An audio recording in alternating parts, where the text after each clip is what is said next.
Welcome to Coaching for Creatives with Kirsten. My name is Kirsti Call. I'm a therapist-trained life coach and a children's book author. Together, we'll get the drama out of our lives and onto the page. Let's get started. You are listening to Episode 41, Community Connection. Over 18 years ago, we moved from Chicago to Lancaster, Pennsylvania. I had a 3-year-old, a 2-year-old, and I was pregnant with my third child. Very soon after we moved into our home, I got a phone call from a woman in our church congregation who I had never met. In fact, I hadn't even been to church yet. She invited me to an activity, and I declined, telling her I was on bed rest with my pregnancy. She immediately announced she would be showing up with some friends to clean my house the very next Friday. I was shocked. This woman didn't know anything about me except for the fact that I was on bed rest. She couldn't possibly have known how hard it was for me to have a dirty house or how hard it was to have 2 young children who I couldn't really parent in the way I wanted to. I mean, I'd rather be up and about, of course. I felt humbled and grateful. This woman was willing to help me without knowing anything about me. She showed up on Friday with 3 friends, and those 4 women ended up cleaning my house every single Friday for 7 months until my daughter Sydney was born. I felt overwhelmed with the love they showed me, and those women became some of my very best friends in Lancaster because of it. They made my life not only bearable and tolerable, but they made my life infinitely better by sacrificing their Friday afternoons. I felt boring and blah and unsettled. I've never really been good at staying still. Surprise. But I've never forgotten how these women made me feel loved and included and worthwhile.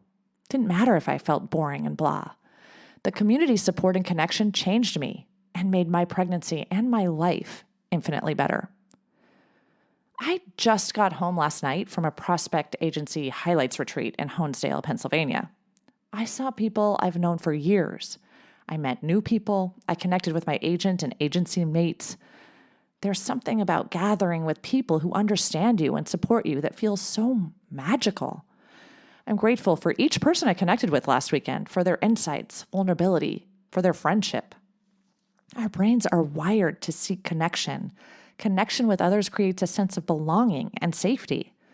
I want you to think about the communities in your life and the connections in your life. Are they family, work, people in your neighborhood? What connects you to those people? How do you make sure you stay connected? How do you help each other? How do you support each other? How do you make sure you're aware when someone needs support? What makes your connections stronger? Here are some ways to give and receive community support and increase your community connection. Number 1, join a critique group. If you are a creator, a critique group is paramount for success. My critique partners and I not only help each other improve our manuscripts, but we go to each other's book launches and story times. We highlight each other's books on social media, on blogs or podcasts. We cheer each other on. Critique partners have been some of my most avid supporters in writing and also in normal life. I have one critique partner who I always call with my good news, and she calls me with her good news. We love celebrating each other.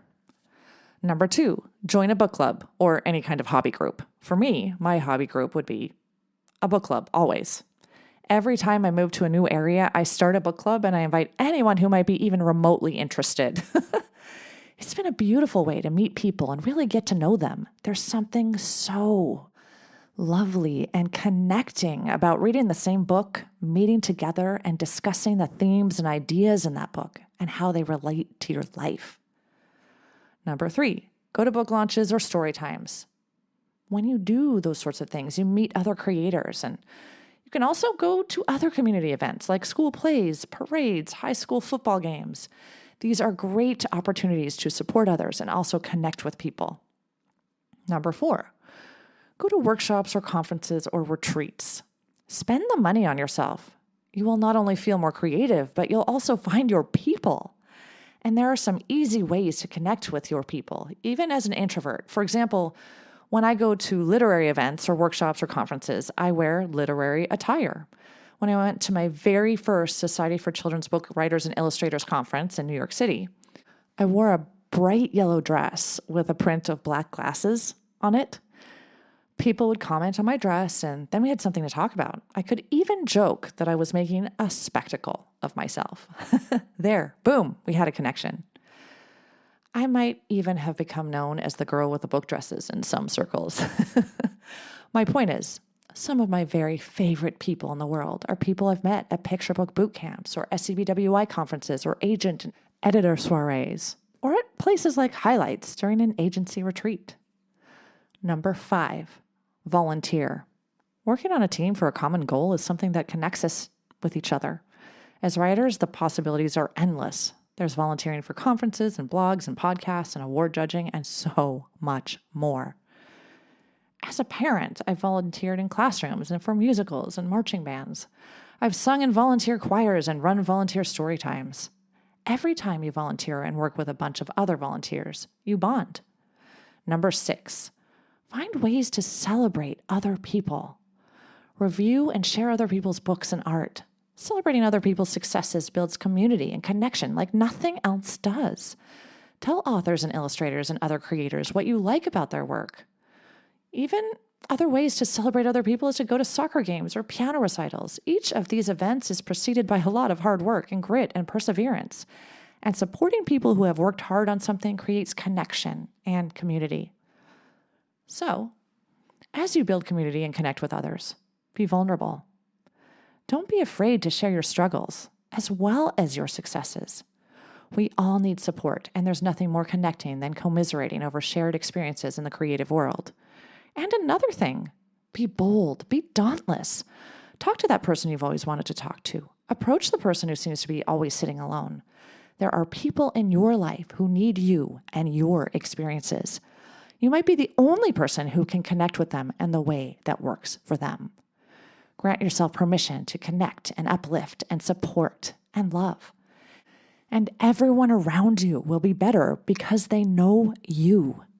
Until next time, keep smiling.